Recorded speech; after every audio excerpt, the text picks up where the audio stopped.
Assalamualaikum warahmatullahi wabarakatuh.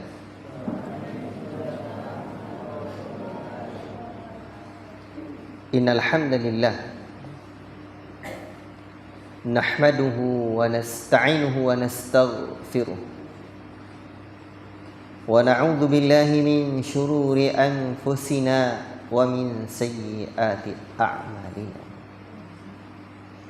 من يهده الله فلا مضل له ومن يضلل فلا هادي له أشهد أن لا إله إلا الله وحده لا شريك له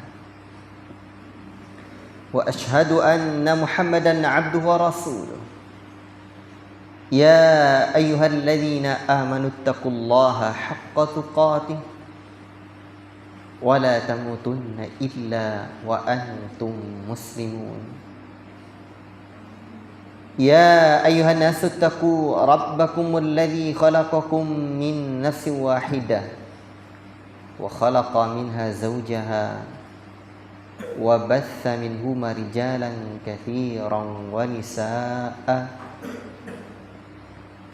واتقوا الله الذي تساءلون به والأرحام إن الله كان عليكم رقيبا يا أيها الذين آمنوا اتقوا الله وقولوا قولا سديدا يصلح لكم أعمالكم ويغفر لكم ذنوبكم ومن يطع الله ورسوله فقد فاز فوزا عظيما أما بعد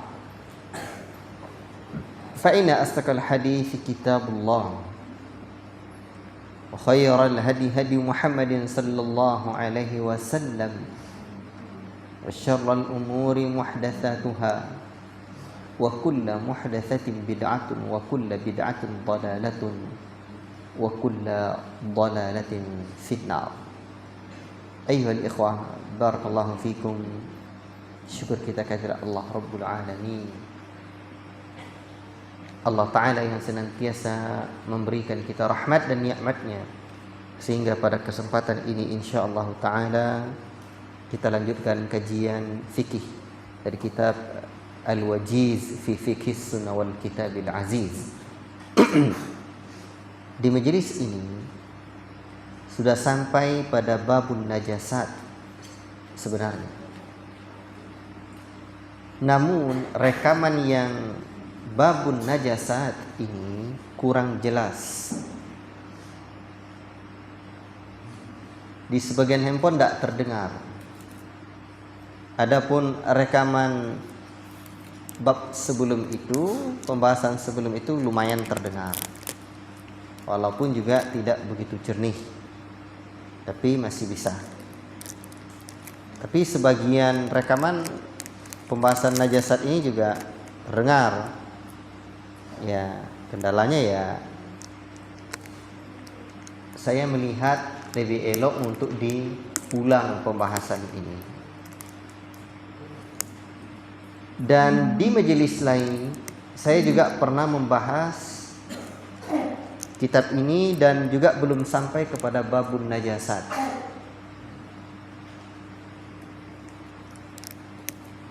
Berarti kan masih 2 kali pertemuan, ya, atau 3 kali pertemuan jika dipakai muqaddimah. Kalau nggak pakai muqaddimah ya 2 kali, atau diringkas baru 2 kali. Akhir rekaman yang ketiga itu ada masalah. Maka untuk itu, dengan pertimbangan itulah maka Ustadz melihat ada baiknya kita pada malam yang dirahmati oleh Allah Subhanahu wa taala ini juga membaca lagi babun najasat, bab tentang najis. Ikhwati fillah barakallahu fiikum. Apa sebab setelah bab air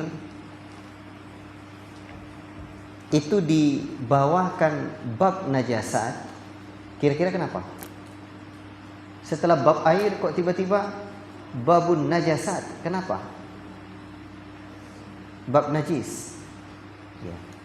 Dikarenakan air bisa ternajisi apabila dijatuhi benda najis dan berubah dari salah satu dari sifat-sifatnya, warna, rasa, dan baunya. Maka untuk itulah sekarang kita perlu memahami mana saja benda-benda najis itu. Dan sebagaimana kebiasaan para ulama, mereka mengemukakan definisi terlebih dahulu sebelum membahas hukumnya. Baik. Definisi najasah. Syekh mengatakan an-najasatu jam'u najasatin. Najasat adalah jamak, bentuk jamak dari kata najasah. Apa artinya? Wa hiya kullu syai'in yastakziruhu ahlut taba'i'is salimati wa yatahaffazuna anhu wa yaghsiluna ath-thiyaba idza asabahum kal'adrati wal bauli. Ini saya bawakan dari kitab Ar-Rawdatun Nadiyah. Najasah maknanya adalah segala sesuatu yang dianggap kotor oleh orang-orang yang bertabiat baik, masih baik tabiatnya, atau dia merasa kotor itu dengan najis tersebut, kecuali kalau tabiatnya tidak lurus lagi, alias otaknya begini mereng itu tidak lurus lagi. Atau orang-orang yang memang tidak mengenal peradaban, dah rusak. Nah, maka itu tidak menjadi standar. Dan mereka menjaga diri dari dari najis ini. Dan nanti manakala terkena pakaiannya, mereka mencuci pakaian yang terkena benda-benda najis tersebut. Idza ashabahum, seperti apa? Kal'adrati wal bauli, seperti tinja dan kencing. Tahu tinja? Kotoran BAB. Baik. Para talabatul ilmi yang dirahmati oleh Allah Subhanahu wa taala dan lisannya Rasulullah sallallahu alaihi wasallam. Dah jelas ini? Dah jelas ya? Dan ada satu kaidah yang perlu diingat. Manakala seseorang tidak mendapatkan kaidah ini, seringkali diganggu oleh syaitan yang membisikkan ke dalam dada-dada manusia. Apa itu kaidahnya? Pada asalnya, wal aslu fil asya'i al ibahah, asal segala sesuatu itu boleh. Jadi boleh. Wat taharah, dan suci, itu hukum asalnya. Apapun bendanya suci dan halal, boleh. Faman za'ama najasata 'ainin ma, maka barang siapa yang menganggap najisnya suatu benda, fa'alaihi bid dalil, maka hendaklah dia mendatangkan dalil. Mana dalilnya? Berbeda sebaliknya dengan hukum ibadah. Kalau ibadah, kita terlarang untuk melakukan ibadah kecuali adanya perintah. Dan kalau ini berarti larangan. Fa inna hadha bihi fadzalik, jika tidak maka tidak Maka demikianlah hukumnya. Ya. Jika ia mengungkapkan dalilnya, maka ia benar. Fa inna hadha fadzalik. Jika dia bisa mengemukakan dalilnya, membawakan dalilnya, maka itu hukumnya. Sebaliknya, wa in ajaza anhu aw jaa bima la taqumu bihil hujjatu, dan jika dia lemah membawakan dalil, tidak mampu membawakan dalil, atau dia membawakan dalil yang tidak bisa tegak hujjah dengannya, yakni tidak bisa dijadikan hujjah, tidak bisa dijadikan hujjah. Fal wajibu alaina al-wuqufu ala ma yaqtadihi al-asl wal bara'ah. Maka kewajiban kita adalah al-wuqufu, yakni tetap pada hukum asalnya. Wukuf yakni berdiam diri, harus berpegang teguh pada hukum asalnya. Al-wuqufu ala ma yaqtadihi al-asl, ya, tetap berada dalam hukum asalnya atau berpegang teguh kepada hukum asalnya. Apa hukum asalnya? Wal bara'ah di sini.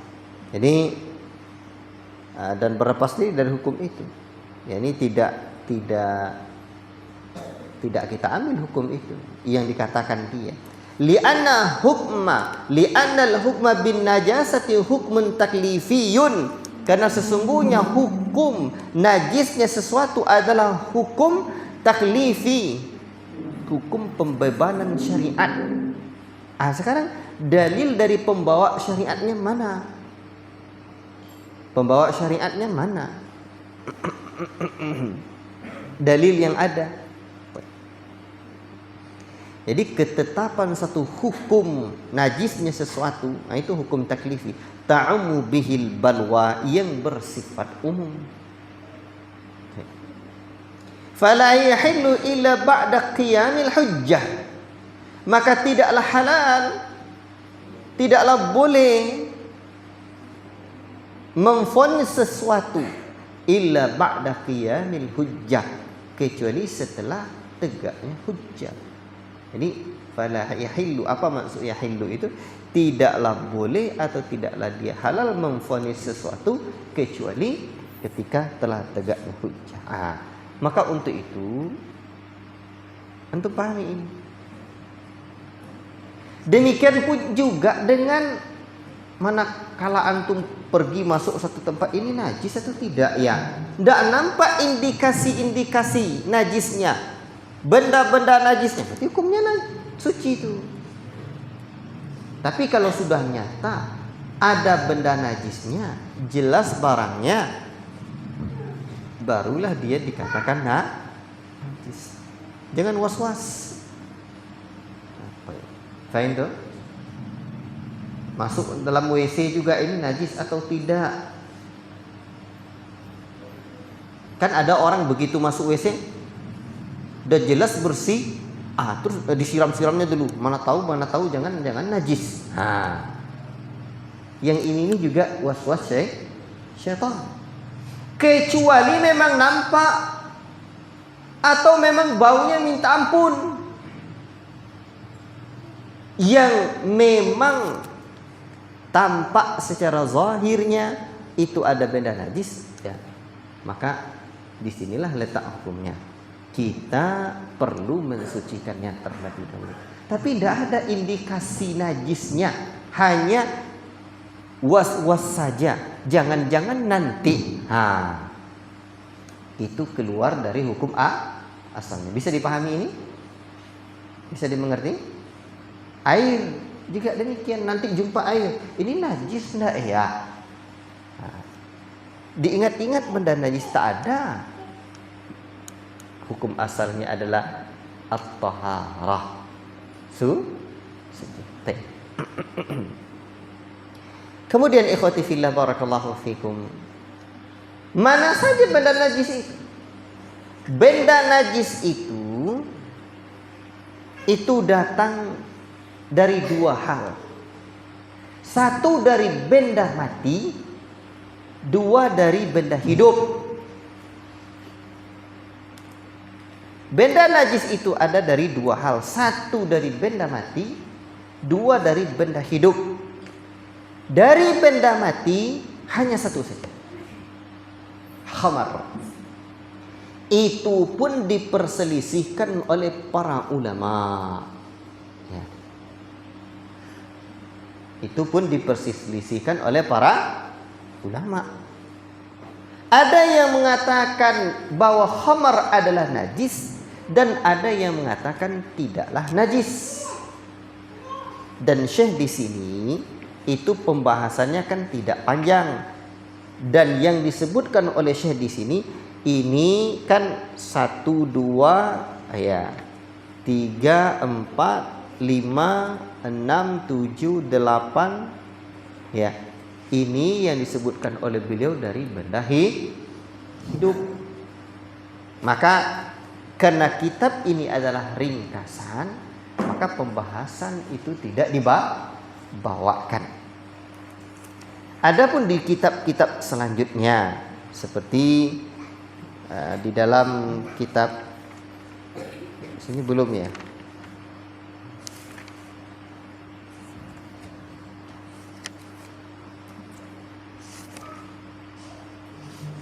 Ini jilid berapa?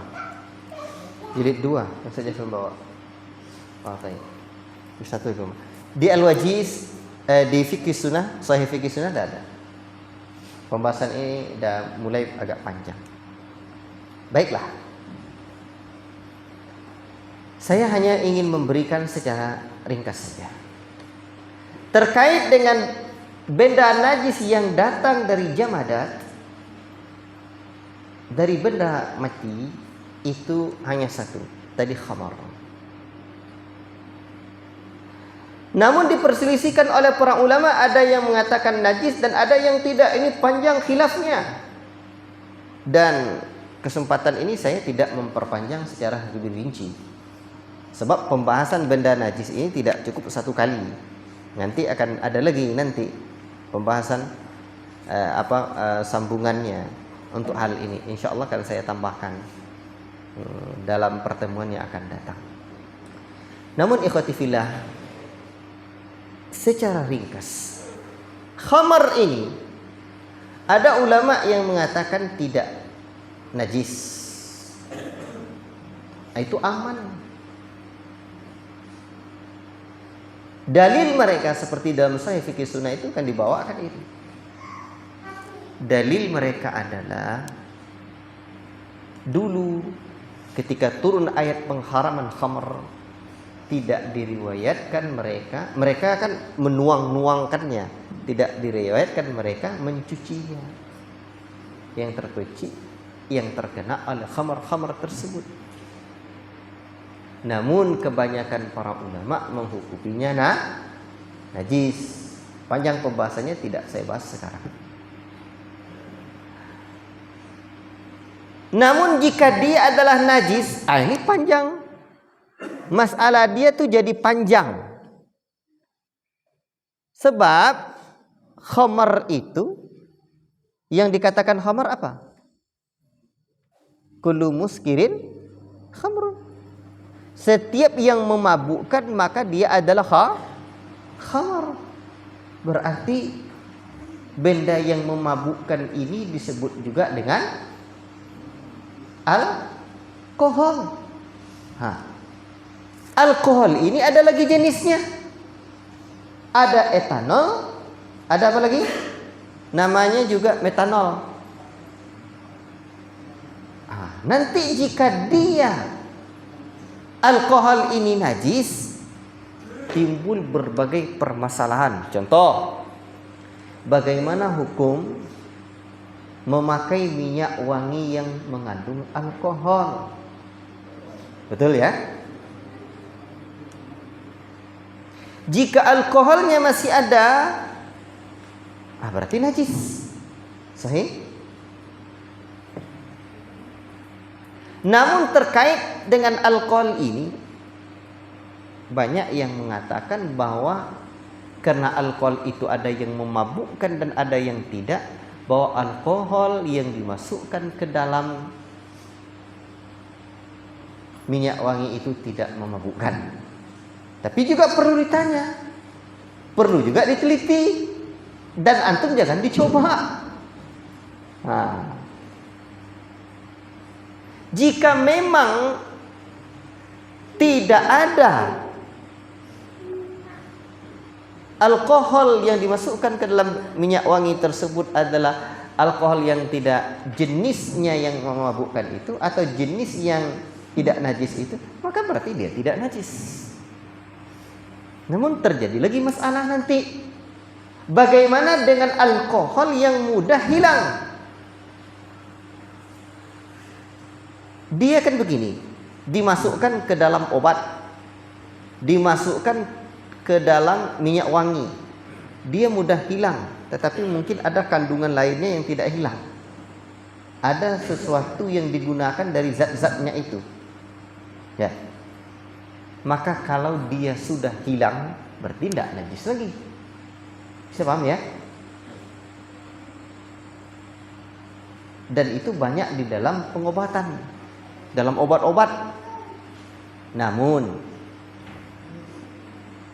berarti kan memakainya boleh.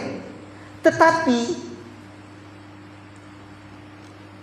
orang-orang yang menggunakannya, yang membuatnya, memproduksinya, orang-orang yang mencampurkan yang suci dengan yang najis itu tidak boleh. Maka orang yang melakukannya berdosa. Namun orang yang memakainya apabila alkoholnya sudah hilang, itu dia tidak boleh memakainya jika alkohol itu adalah benda najis. Wallahu ta'ala alam. Cukup ya? Kalau mau lihat dalilnya di Sahih Fikih Sunnah, itu ada. Sekarang saya tidak bahas itu karena tidak ada di kitab ini. Tidak usah saya bahas itu. Paham ya? Sekarang jenis jenis yang kedua dari datangnya benda najis yang kedua adalah dari benda hidup. Dan inilah yang disebutkan oleh Syekh di sini. Yang pertama dan yang kedua yang disebutkan oleh Syekh di sini adalah wa mimma qamat dalilu ala najasatihi, dan di antara yang telah tegak dalil yang menunjukkan najisnya sesuatu itu adalah 1 dan 2, baulul adami wa ghaituhu, kencingnya dan kotorannya Bani Adam. Antum anak Adam tidak? Kamu anak Adam atau Adamnya? Jadi yang dimaksud dengan Bani Adam di sini, anak Adam di sini adalah manusia ini. Walaupun saya Adamnya bukan anak Adamnya. Antum juga anak keturunan Nabi Adam. Ammal ghaitu, adapun ghait. Apa itu ghait? Ghait itu apa? Ghait apa? Buang air besar manusia. Jadi kalau baul apa? Kencingnya. Tapi kalau beol, perlu digali itu dari mana asalnya itu. Kalau asalnya beol itu adalah baul, berarti salah terjemah gitu ya. Baik. Ikhwati fillah. Adapun ghait, kencingnya manusia, kotoran manusia, BAB-nya manusia, fali hadithi, maka berdasarkan hadis Abi Hurairah radhiyallahu taala anhu, dari Abu Hurairah sesungguhnya anna Nabiy sallallahu alaihi wasallam qala idza wati'a ahadukum bina'lihi, apabila salah seorang kalian menginjak kotoran dengan sandalnya. Kotorannya mana? Al-adha. Idza wati, apabila salah seorang kalian menginjak bina'lihi dengan sandalnya al-adha, kotoran, fa inna turaba lahu tahurun, maka sesungguhnya tanah itu adalah tahurnya. Apa makna tahur? Apa makna tahur?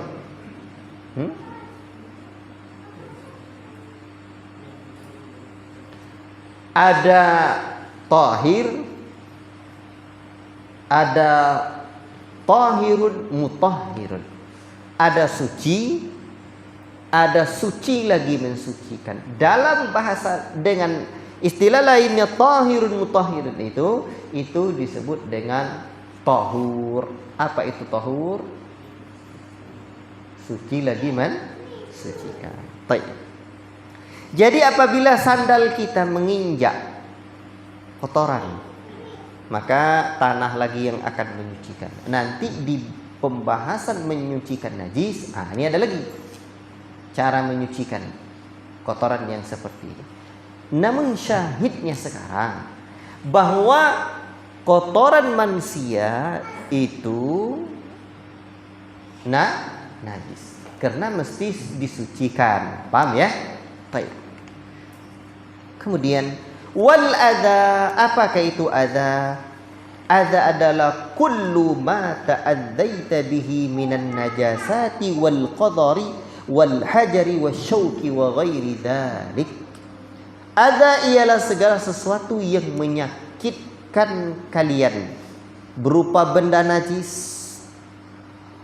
berupa hal-hal yang kotor, qadar itu kotor, wal hajar dan juga batu, atau wasyauki duri dan semisalnya. Wal muradu bihi fil hadithi, dan yang dimaksud dengannya di dalam hadis ini an-najasatu kama huwa wadihun, yaitu najis sebagaimana hal ini tampak jelas dalam konteks hadis itu. Apa dalilnya untuk baul? Wa ammal baulu fali hadithi Anas radhiyallahu taala an. Adapun baul, apa tadi baul? Air kencing manusia, atau disebut juga dengan air seni. Ya. Berdasarkan hadis Anas, anna a'rabiyan, sesungguhnya ada orang Arab Badui dahulu, bala fil masjid, dia kencing di masjid. Faqama ilaihi ba'dul qaum, lalu berdirilah sebagian manusia itu untuk menghalanginya. Faqala Rasulullah sallallahu alaihi wasallam, berkatalah Rasul sallallahu alaihi wasallam, da'uhu, biarkan dia kencing. Ini hadis ini faedahnya banyak. Ya. Itulah hikmahnya Rasul sallallahu alaihi wasallam. Kalau ditahan sedang dia kencing itu mungkin terciprat kemana-mana, dia pun juga kesakitan. Pas lagi keluar pipanya ditahan. Jadi dan kan kalau pipa air itu ada krannya, ini tak ada krannya, itu susahnya. Makanya Rasul da'uhu, mengatakan biarkan saja dia. Wala tuzrimuhu, dan janganlah kalian tuzrimuhu. Tuzrimu ini maknanya adalah jangan kalian hentikan dia. Jangan hentikan dia. Atau jangan putuskan. Qala, rawi berkata, yakni Anas melanjutkan cerita. Falamma faragha da'a bidalwin, manakala dia sudah selesai, Nabi meminta mendatangkan satu ember min ma'il yang berisi air. Fasabbahu alaihi, lalu Nabi sallallahu alaihi wasallam, lalu beliau tuangkan di atas kencingnya itu. Maka berdasarkan hadis ini, kata para ulama, nyatalah bahwa kencing manusia itu adalah najis.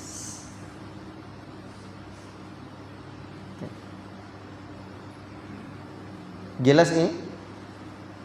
Namun ada rincian yang dijelaskan juga oleh para ahli ilmu.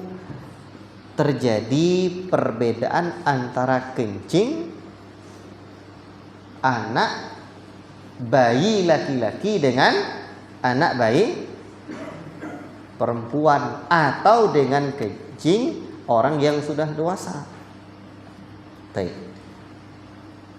Hukum kencing anak kecil ini itu berbeda pula ya dengan hukum kencing anak perempuan. Namun yang jadi pembahasannya adalah bagaimana cara menyucikannya.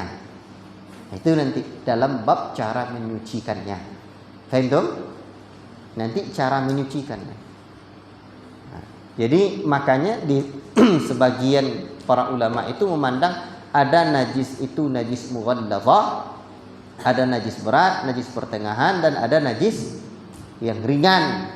Nah, nanti di dalam hukum bagaimana menyucikan kencing anak yang masih kecil yang belum memakan makanan. Barakallahu fikum.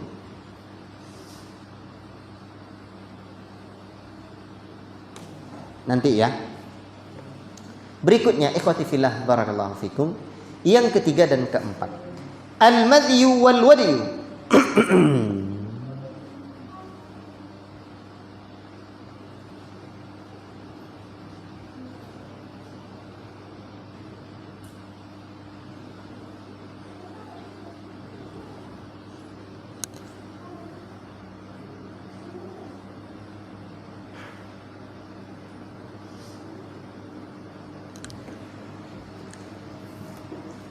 Yang ketiga dan keempat adalah madhi dan wadi. Apa itu madhi? Di sini dijelaskan. Ammal madhi fa huwa ma'un abyadu raqiqun lazijun. Adapun madhi adalah air yang cairan bening halus lagi lekat yang keluar yakhruju 'inda syahwatin, ketika bersyahwat. Wala 'inda syahwatin, ketika syahwat bergejolak. La bi syahwatin wala dafaqin. Nah, tidak bersamaan dengan syahwat itu. Tidak pula dia dafaqa, keluarnya itu tidak muncrat. Dan tidak menyebabkan wala ya'qubuhu futurun, dan tidak menyebabkan kendornya syahwat orang yang bersangkutan tersebut. Wa rubbama yuhassu bi khurujihi, ada kalanya bahkan ya rubbama kadang tidak dirasakan keluarnya itu madhi. Wa yakunu dzalika lirrajuli wal mar'ah, dan itu ada pada laki-laki dan perempuan. Nah, jadi itu madhi. Nah, itu cairan apabila dia keluar maka dia juga disebut benda najis. Adapun yang kedua,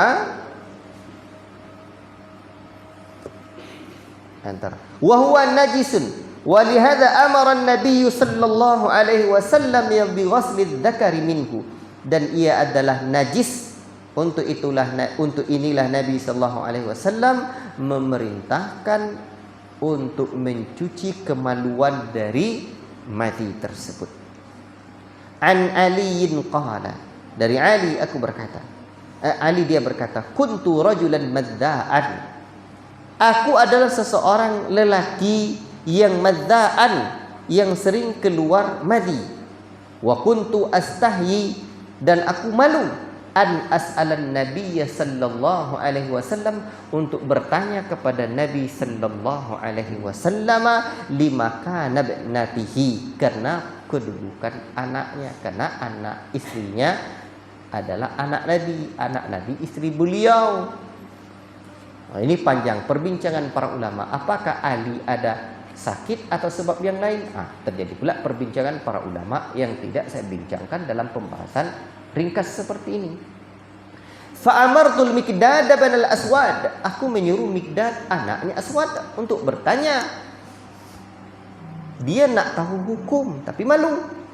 Tapi rasa malunya diletakkannya pada tempat yang seharusnya diletakkan. Disuruhnya Mikdad bertanya pada Nabi agar dia tetap juga mendapatkan hukumnya. Lalu Nabi sallallahu alaihi wasallam lalu Mikdad bertanya, fasa'alahu faqal. Mikdad bertanya kepada Nabi, Nabi pun mengatakan, yaghsilu dzakarahu wa yatawaddau. Dia cuci kemaluannya dan dia berwudu. Itu namanya madi. Yang kedua, wa ammal wadiyu, adapun wadi adalah ma'un abyadu sakhinun yakhruju ba'dal bauli. Adapun wadi adalah cairan yang bening yang agak kental keluar setelah kencing.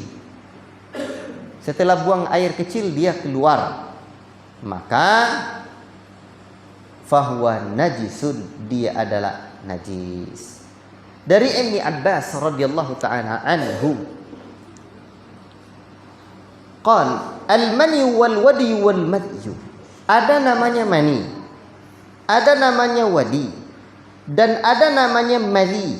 Ammal manyu, adapun mani, fahuwa alladhi minhul ghuslu, yang wajib mandi sebab keluarnya.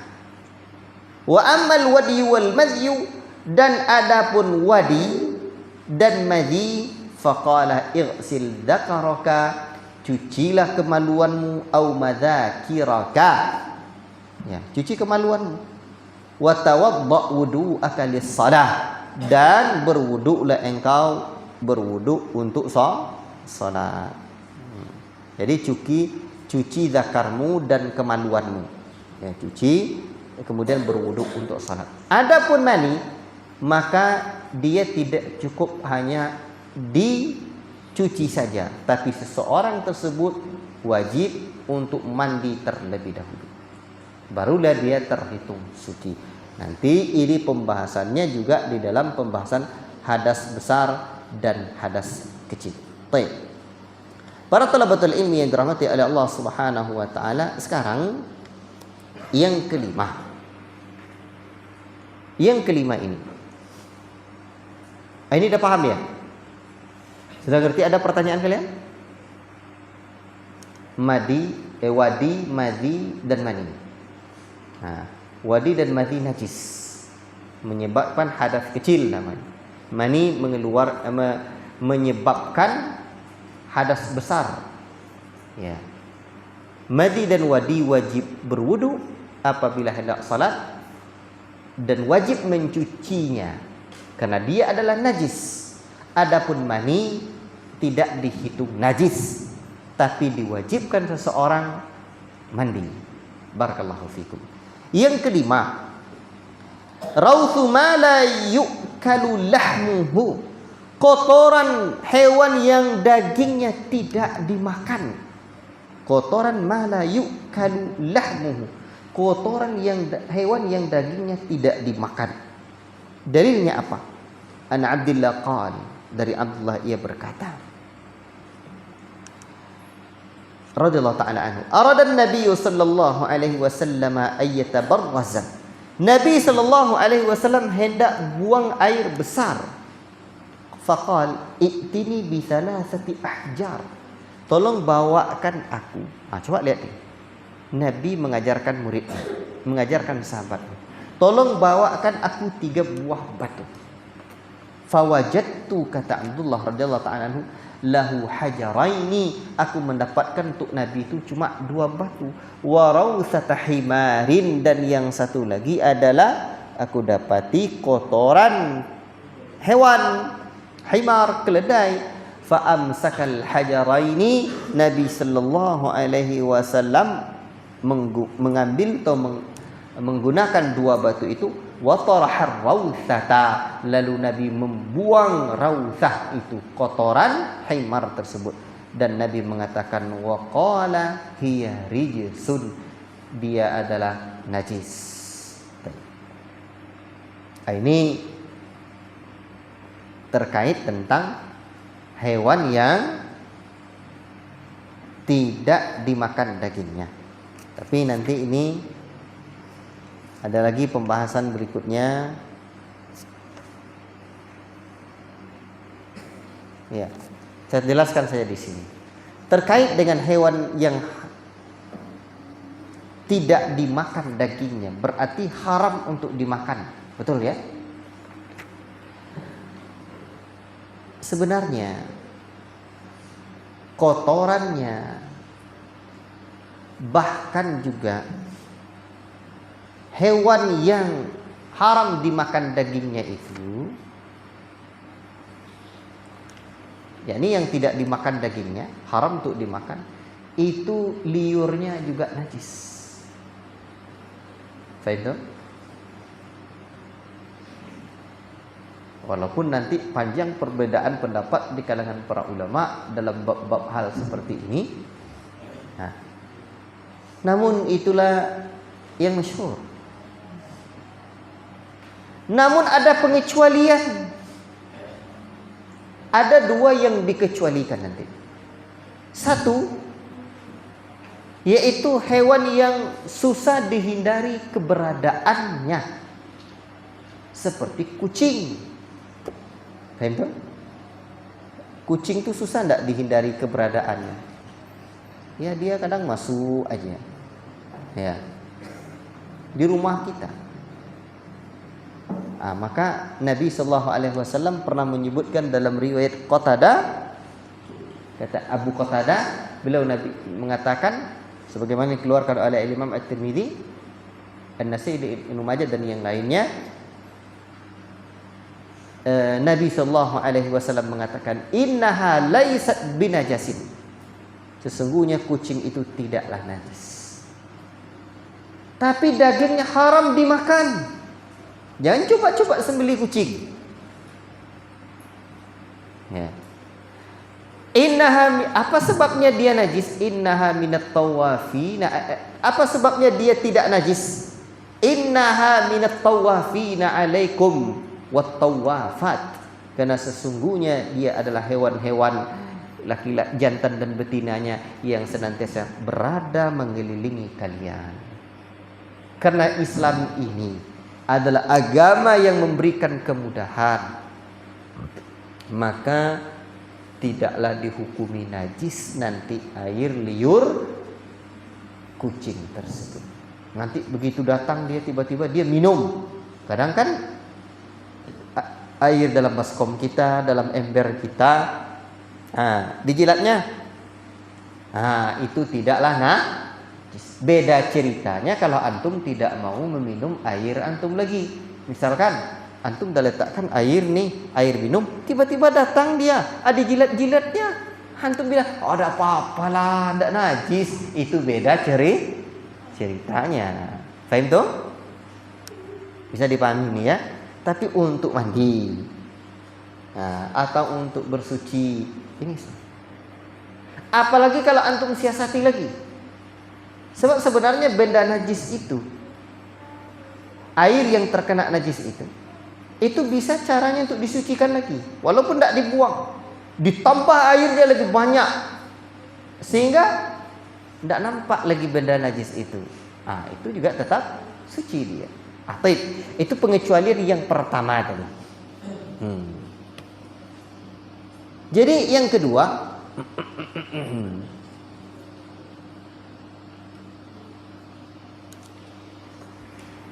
adalah hewan yang dikecualikan adalah hewan yang tidak mengalir darahnya. Seperti apa? Nyamuk, tidak banyak mengalir darahnya. Apa lagi? Apa namanya itu? Lalat. Apa lagi? Ya yang sejenisnya. Sebab Nabi SAW pernah menyebutkan, idza waqa'a dzubabu fi ina'i ahadikum, apabila itu lalat masuk ke dalam bejana salah seorang kalian, jangan dibuang, ambil itu lalat lagi, falyaqmis, maka celupkan dia ke dalam bejana itu lagi. ke dalam air itu lagi.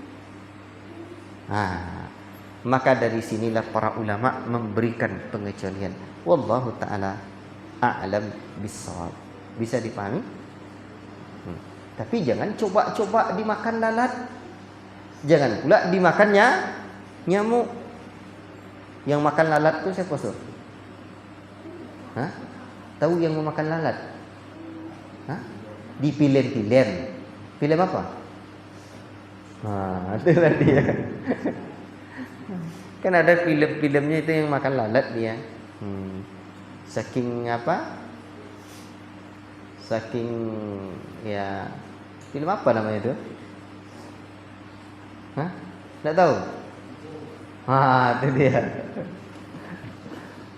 Barakallahu fiikum. Apa namanya? Ya. Itu dia. Barakallahu fiikum. Jadi makan lalat tidak boleh. Bahkan memakan binatang-binatang kecil-kecil seperti itu semut, ini haram, tidak boleh. Baik.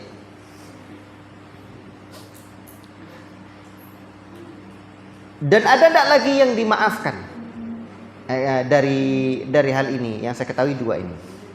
Terkait tentang darah, ini ada lagi pembahasannya. Saya teringat soal darah tadi.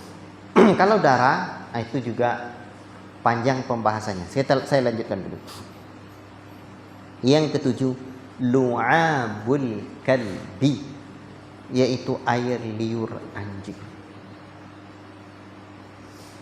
Tapi memang pembahasan fikih ini panjang, susah. Kalau pembahasan fikih ini diuraikan untuk para pemula susah, nanti bingung. Pegang saja yang matan ini. Sebab ada lagi yang mengatakan air liur anjing itu enggak, dia tidak najis. Itu pusing kita. Yang jelas berdasarkan hadis Abu Hurairah radhiyallahu taala anhu, tahuru ina'i ahadikum idza walagha fihi al-kalbu ay yaghsilahu sab'a marratin ulahunna bit-turab. Sucinya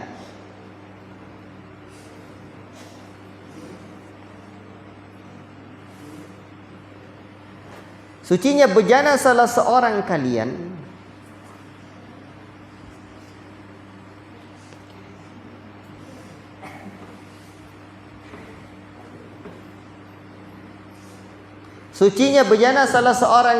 ada apabila dijilat oleh anjing, yaitu dengan mencucinya 7 kali. Yang pertamanya adalah dengan tanah. Ini ada beberapa riwayat dalam hal ini. Ada yang menyebutkan ulahunna bit-turab, ada lagi dengan lafaz lain ulahunna bit-turab, ini yang pertama. Ada yang mengatakan lagi salah satunya dengan tanah. Tapi riwayat yang paling selamat hukumnya adalah riwayat yang mengatakan yang pertama dengan tanah ini. Baik. Jadi dijilat anjing nanti, maka itu jilatan anjing itu adalah najis. Dan para ulama memandang bahwa ini adalah najis berat. Apa sebab? Sebab cara menyucikannya tidak cukup hanya dicuci biasa, tapi kita sebut juga dengan sama. Namun sama itu sebenarnya ada pula yang lain lagi, cara menyamak kulit.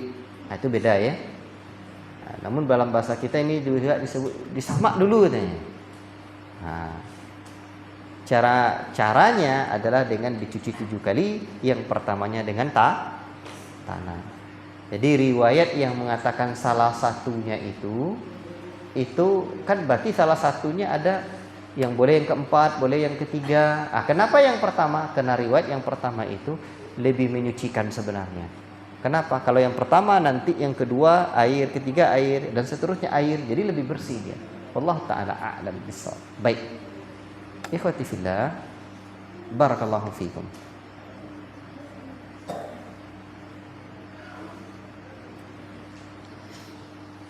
Yang kedelapan, al-maitatu, bangkai. Bangkai.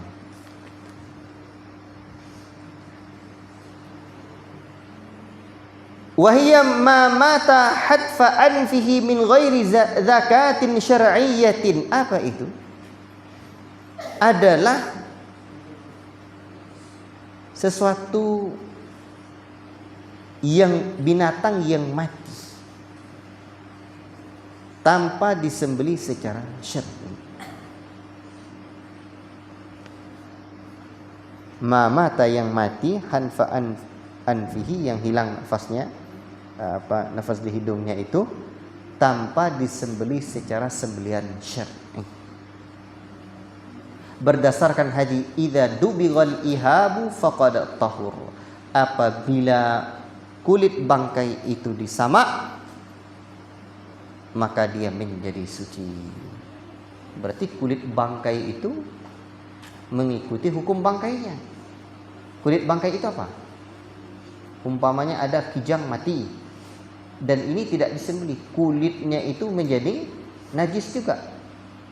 Cara menyucikannya dengan disamak. Berarti kalau begitu, hewan yang tidak disembelih jadi bangkai itu ya najis. Ini dalilnya kata para ulama. Namun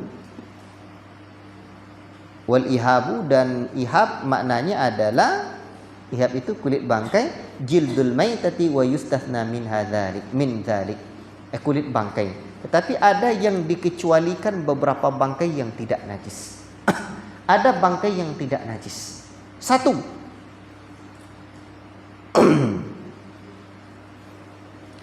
maitatus samaki wal jarad.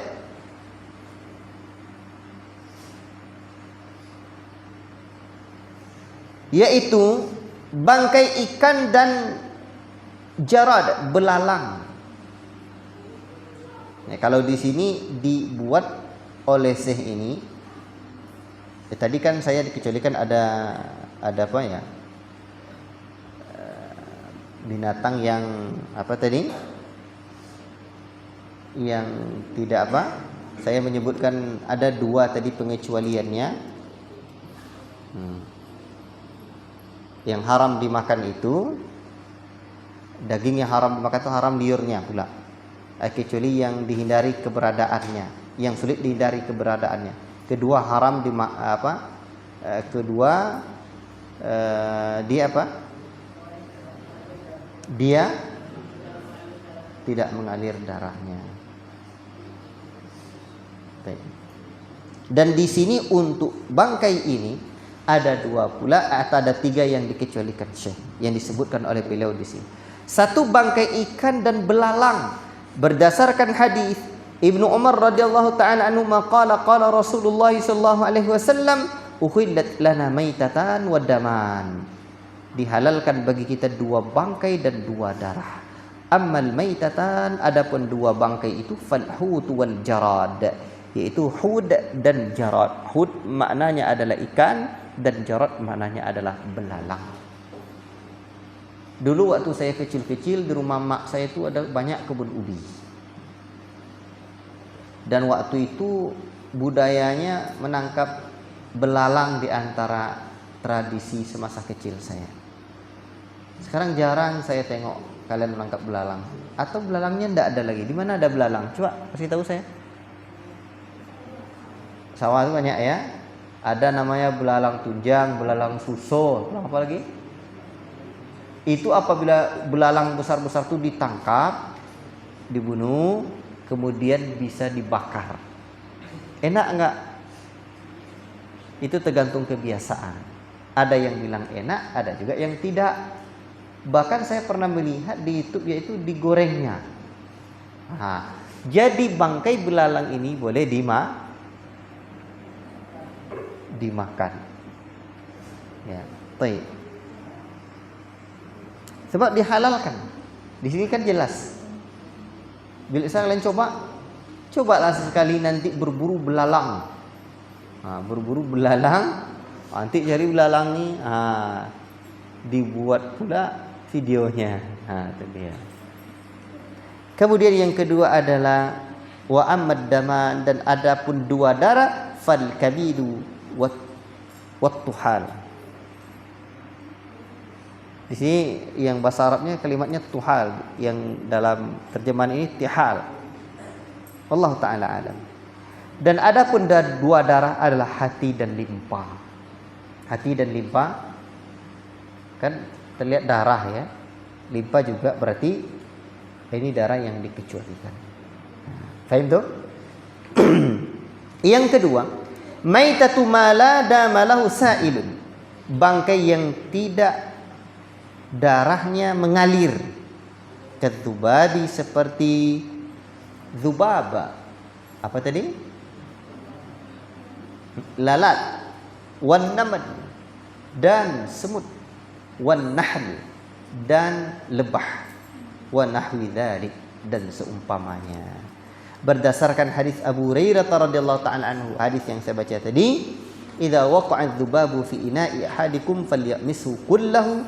Apabila lalat masuk bejana salah seorang kalian, maka celupkan seluruhnya, jangan langsung buang. Tsumma liyatrahu, kemudian baru buang.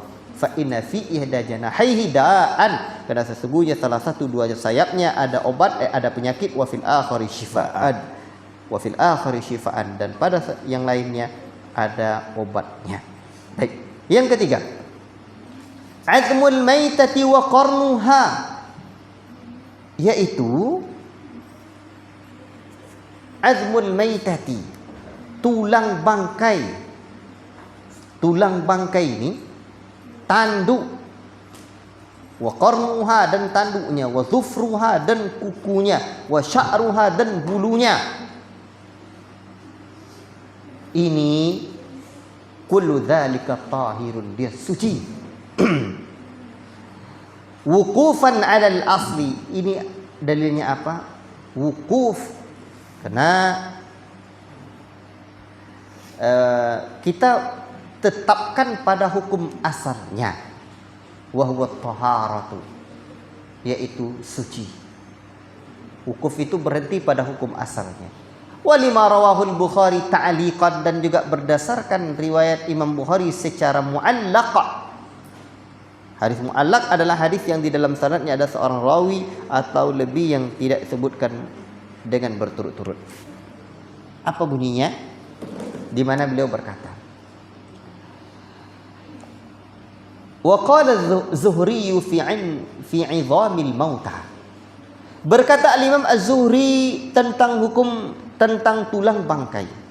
Misalnya bangkai gajah, nahwal fili wa ghairihi, dan seumpamanya. Adraktu nasan, aku mendapati manusia, min salafil ulama, dari kalangan salaf, dari sejumlah ulama salaf, di mana mereka yamtashituna biha, mereka memakai sisir yang terbuat dari tulang tersebut, wayaddahinuna fiha, dan memakai minyak rambut yang tersimpan pada tulang belulang itu, la yarawna bihi ba'sa, dan mereka menganggap tidak apa-apa. Wa qala Hammad, berkata Hammad, la ba'sa birishil maitati, dan tidaklah mengapa memanfaatkan bulu bangkai. Wallahu taala alam. Jadi Al-Imam Bukhari meriwayatkan di mana Az-Zuhri mengatakan ulama salaf itu menggunakan tulang belulang itu mereka jadikan sisir. Mungkin dibentuknya ada dijadikannya sisir, atau dibuatnya suatu tempat jadi wadah, ada dijadikannya tempat minyak wangi, digunakannya minyak rambut ya. Itu tidak mengapa. Maka dari sini dapatlah dipahami bahwa tulangnya, tanduknya, kukunya, bulunya hewan tersebut, hewan yang tidak disembelih secara syar'i tadi, berarti hewan yang kan tidak disembelih secara syar'i. Kalau hewan yang disembelih secara syar'i berarti sudah jelas sucinya. Baik, seperti tulang sapi kalau antum mau olah buat, itu kan sudah jelas, sudah disembelih. Ini yang tidak disembelih seperti gajah, jumpa misalkan gajah besar pergi berdakwah misalkan ke hutan-hutan yang tadi mana gitu, tiba-tiba jumpa hewan besar. Berdasarkan pandangan ini, maka dia tidaklah najis. Wallahu taala a'lam bis-shawab. Baik. Ini habis bab ini dibawakan oleh Syekh. Tapi insya Allah pada pertemuan yang akan datang saya akan bawakan, tambahkan hal-hal yang berkaitan dengan najis ini dan juga penjelasan-penjelasan para ulama di kitab lain agar juga kita mendapatkan faedah walaupun tidak ada di dalam kitab ini. Wallahu taala a'lam bis-shawab. Wa sallallahu wasallam ala nabiyyina Muhammad wa ala alihi wa sahbihi ajma'in. Ada pertanyaan silakan. Fadhal. Kalau ada, kalau tidak ada ya cukup. Kalau dalam kitab ini cara membersihkan najis lagi. Tapi ada baiknya kita nanti bacakan dari kitab Sahih Fiqh Sunnah agar lebih mendapatkan faedah lagi. Tidak ada pertanyaan?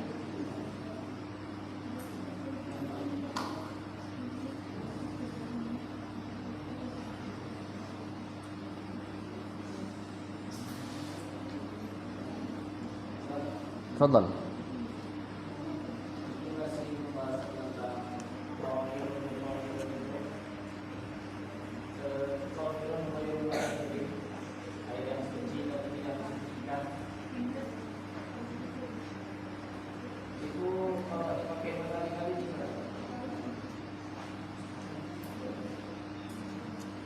Itu aja pertanyaannya.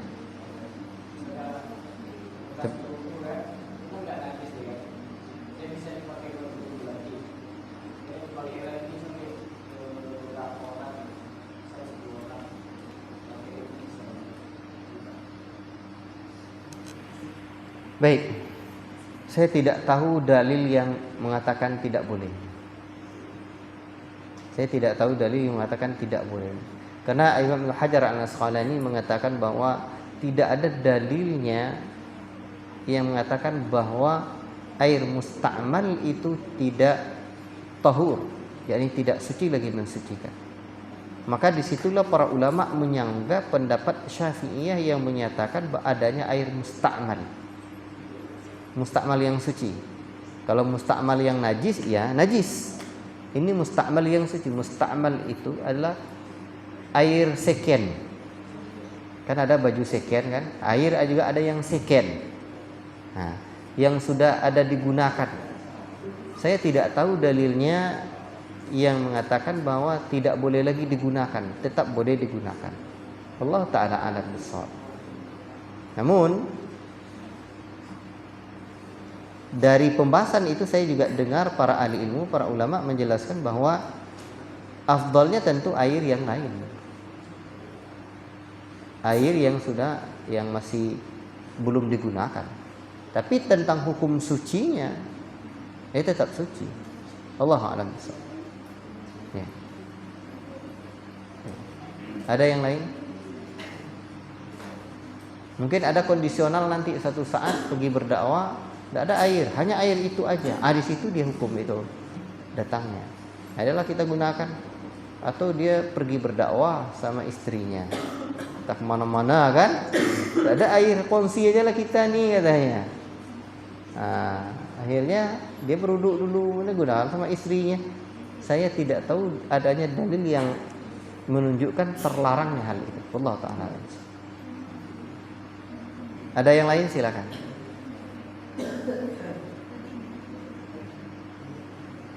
Cukup ya. Berarti ada berapa benda najis di kitab ini? 8. Ada 8.